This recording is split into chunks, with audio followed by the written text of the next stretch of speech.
Hi guys, this is GSMDome and I'm here with the Samsung Galaxy A55 for a full review. We have here the lime green version and we're dealing here with a handset that's able to film in 4K with the front camera, making it ideal for a, vlogger, and also it's youthful on account of the color, plus it has premium materials like metal and glass, more reinforced this time. Also, we're getting a brand new CPU, a brand new Exynos 1480, which dispels the concerns about this series. Plus some extra night capture, extra in quality, some AI editing features when it comes to photos, and 4 years of Android updates. Of course, the large bezels are still here and people are still complaining about them. It's time to start the review. Okay, so first things first, design. We're dealing here with a handset that, it's easy to confuse with the Galaxy A35. I have a tip for you. You're going to see some lines here, some hairline finish lines in the metal, so you can tell it's actually metal, not plastic. That's how you can tell the A55 from the A35. Now, the device has increased compared to the A54. It's now a 6.6 incher compared to the 6.4 incher from last year.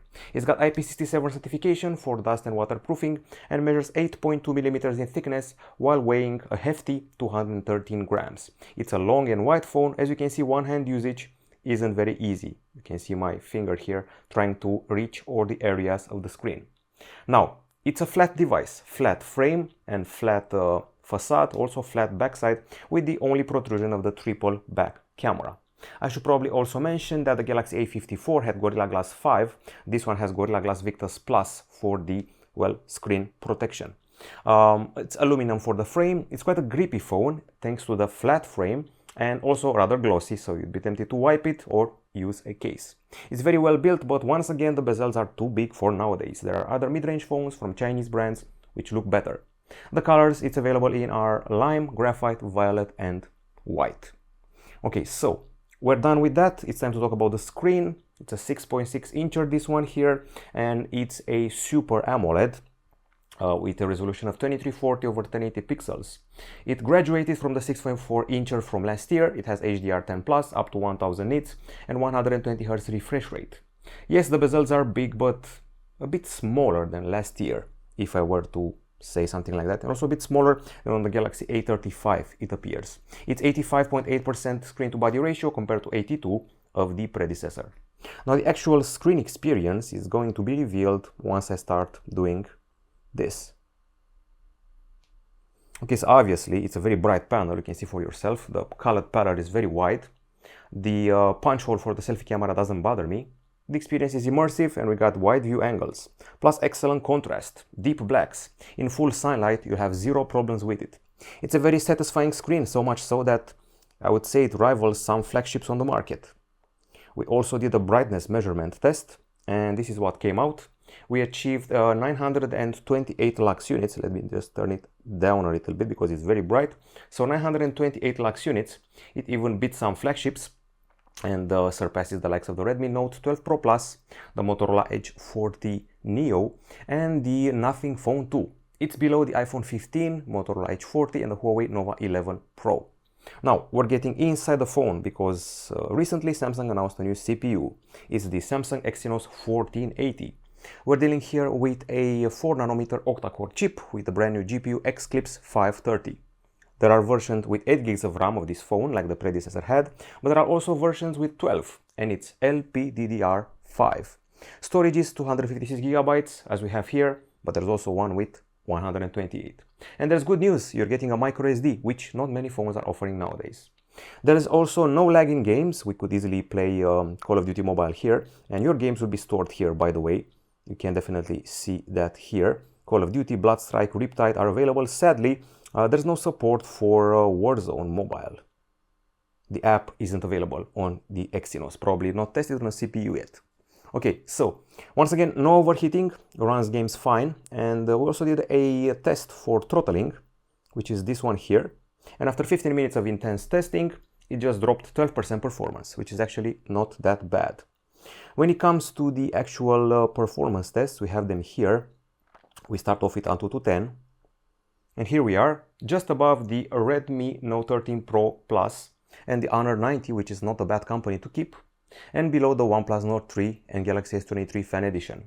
Meanwhile, there's a Geekbench 6 multi-core. Here we are above the OnePlus Nord 3 and the brand new Motorola Edge 50 Pro.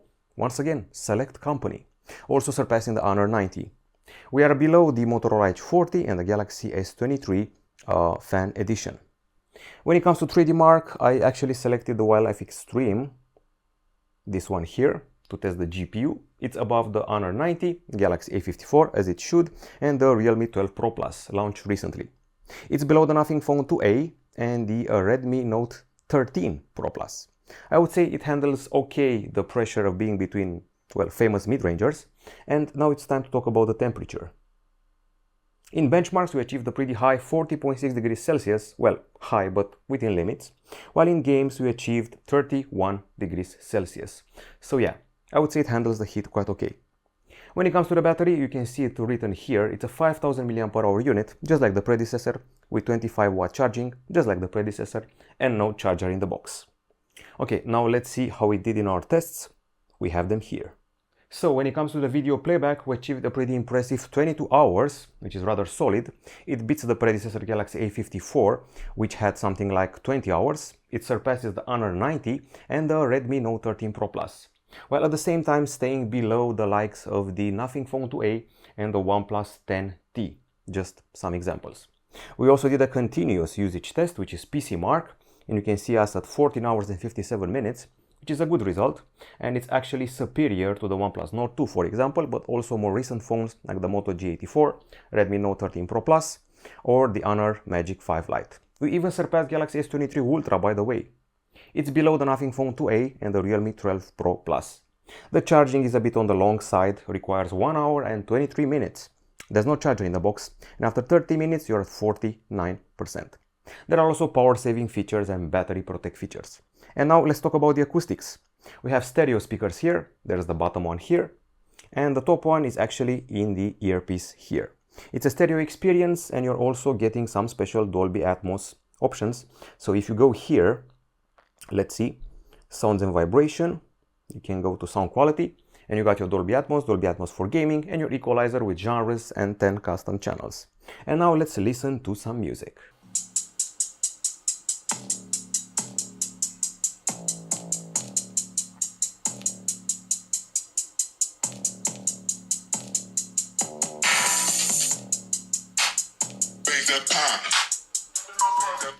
Okay, so a bunch of conclusions.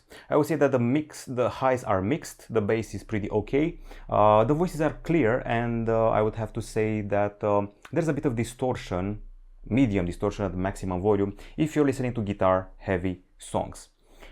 It's decent for a living room, perhaps a bedroom, but outdoors, not very sure if its volume can take the pressure.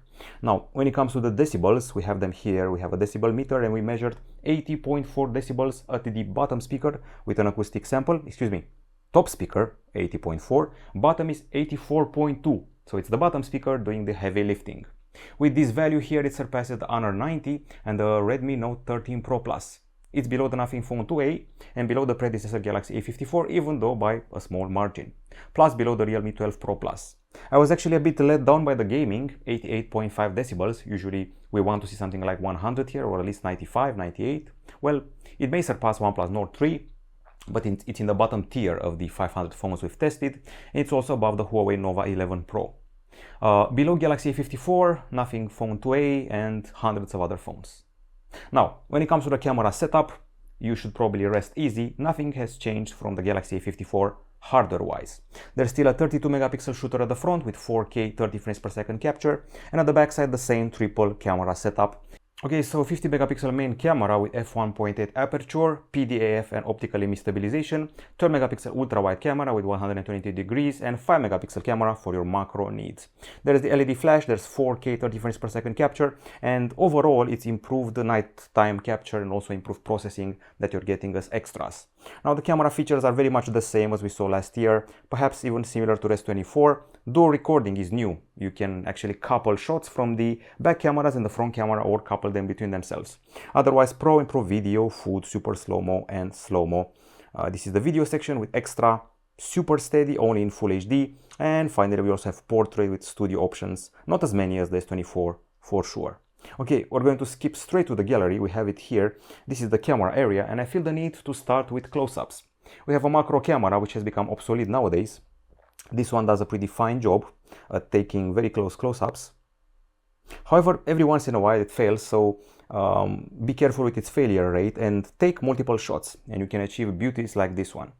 When it does the trick, it's actually quite nifty, but once again, multiple shots. We have some beautiful flowers here, captured in a lot of detail, and I would also have to say that the colors are pretty satisfying, as well as the natural bokeh created behind them. Now, let's pace ourselves. So, macros are hit and miss, but the hits are excellent. When it comes to the selfies, let's see what we achieved. It's a few selfies we got here with a pretty good bokeh effect, and I would say that the lighting is pretty top and the complexion is well captured. Plus, you can see each thread of hair, of beard, and even each eyelash can definitely be seen. So a lot of details, excellent focus, so not much to complain about when it comes to the selfies. Once again, one of the best bokehs on the market when it comes to the bokeh shots. Now, let's see other things. So, walking around the street on a pretty sunny day, as it happens nowadays, we're getting these shots. You're losing some details on the sides of the ultra-wide colors, of the ultra-wide captures, excuse me. So yes, be careful with the ultra-wide, because you're definitely going to get some curvature on the sides and some missed details. However, the colors are pretty fine here, although every once in a while I notice a tendency to overexpose only on ultra-wide, or oddly enough, when you're zooming in. We don't have a telephoto camera here, we're relying on cropping from the main camera. Otherwise, the colors are pretty fine, especially the reds. I actually enjoyed the reds and the blues here. The blue of the sky is excellent, and the vegetation is pretty well captured. Gone are the days of the overexposure and oversaturation of the Galaxy A52, maybe A53 as well. Things have evolved, color-wise, texture-wise, and yeah, I'm pretty happy with the vegetation in general, because in the videos, well, you're going to have to see more scenarios of capture here.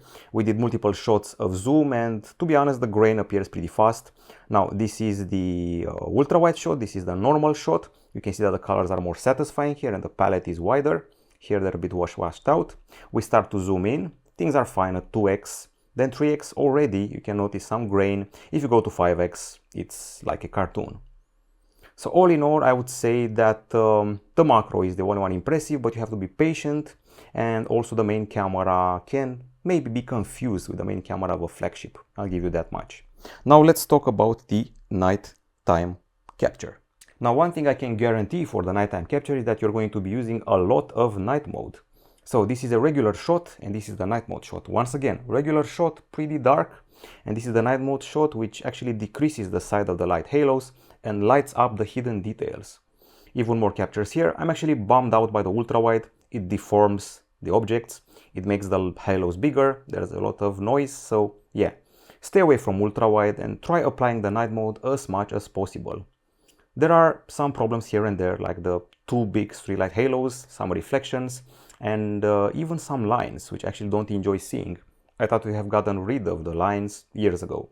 Another scenario where the night mode is actually useful, there's too much light on this side, but the night mode balances out everything, so it equalizes the light here and the darkness here. So yeah, stick to night mode and you're actually going to have some pleasant surprises. Once again, the processing is the core here. Otherwise, it's basically 80% of the same experience we got last year from the A54.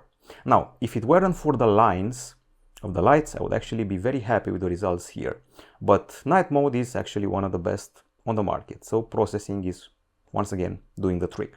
Plus some close-ups indoors here with the macro, which once again remains hit and miss. Now let's talk about videos. Okay, so videos, let's take them one by one. I'm going to talk about the selfies first. So if you're in for a selfie camera phone, this is pretty much good enough, because you can definitely do some vlogging here and some TikToks. The quality is excellent, we have 4K clips, the focus is decent and stabilization is quite fine. Also, this face is rather expressive and there are enough details. Going further, this is the focus test. You can see us focusing on a hand and on the background and alternating between them with ease. This is the zoom test, and in spite of not having a telephoto camera, things are decent at 2 or 3x. Okay, this is the panning video at last. I can see a bunch of rich colors here and satisfying greens. Although I feel that the color palette is not as rich as it was in the photo department. Of course, quite a few stabilization clips, including Full HD ones with the special steady mode and also 4K ones without the steady mode, which are honestly just as steady, however much more detailed. You can clearly tell there's more detail in a 4K clip rather than a Full HD one, and I suggest you stick with 4K because it's pretty well stabilized. Okay, so we also have some colors here, which feel a bit more vivid than the photo ones, a bit more saturated. And then we go to the nighttime where there are obvious limitations, as expected.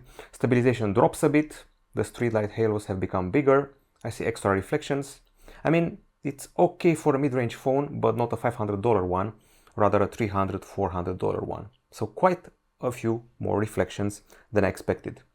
Also big light sources, and not a very impressive zoom, which triggers grain rather fast.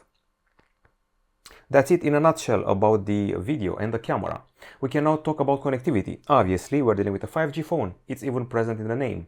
It has Wi-Fi 6 and Bluetooth 5.3, GPS, GLONASS, Galileo, and BDS plus QZSS.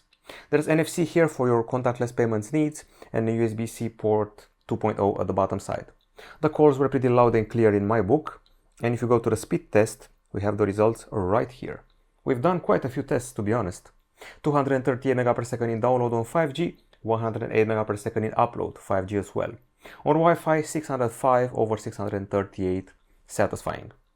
Now, the software here is Android 14 with One UI 6.1 on top, and there's even a bit of AI in the gallery, if you can believe it. It's not Galaxy AI, but it's also quite decent. So if you go here, I had selected a special photo here with a store facade. Let me just find it. This one here. If you press the I, you're going to trigger the AI features, and you can erase shadows, remaster, or even erase objects, and I do mean it.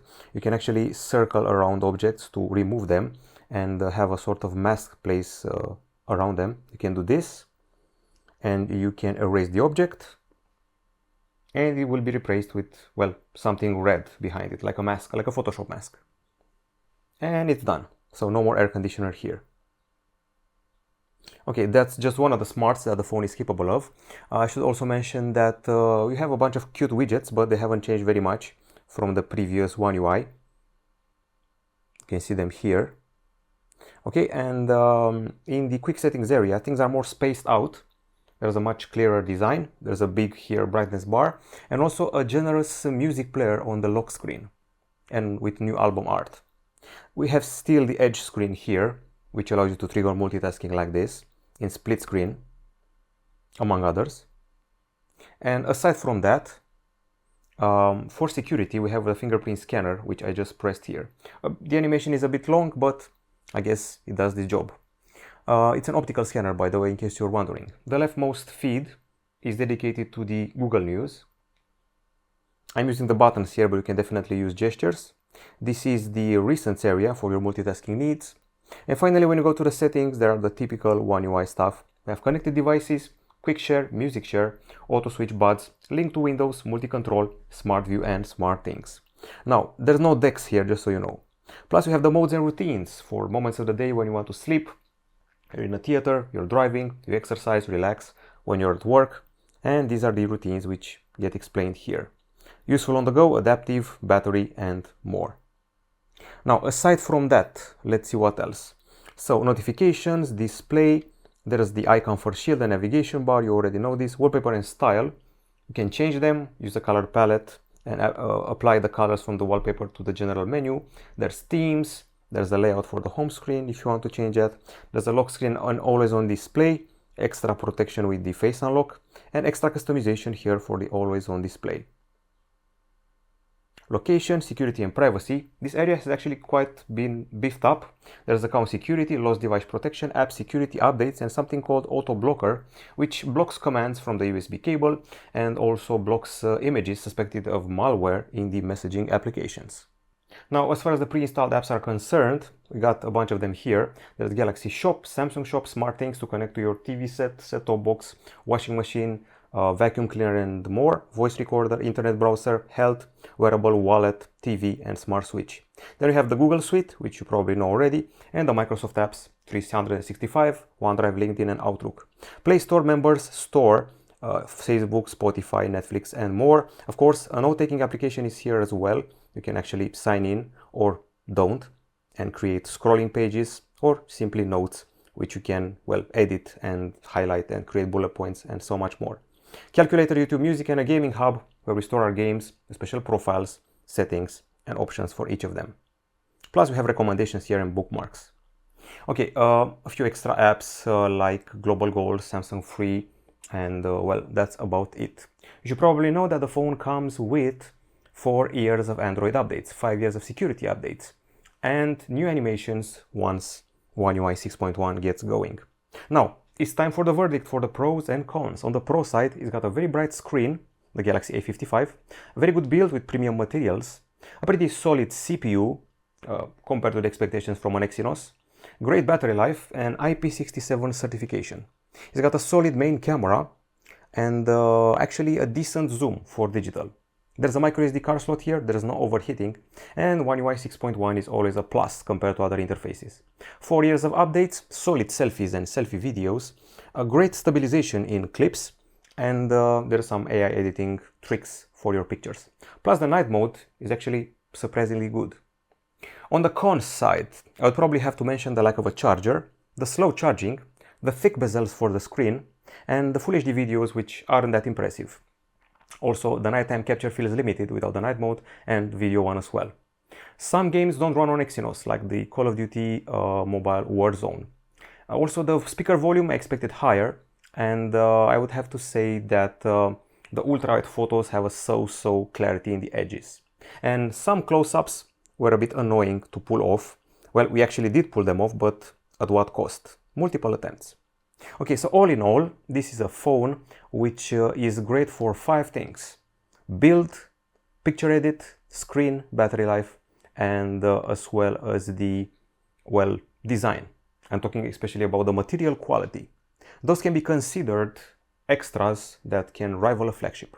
However, you should wait for a price drop. That's my recommendation. I feel that this phone is superior to the Galaxy A54 before it, and it's actually worth your money, but wait for at least $100 of price drop. And then it gets interesting. It's youthful and it has 5 attributes which are fit for a flagship. That's it from us. Goodbye.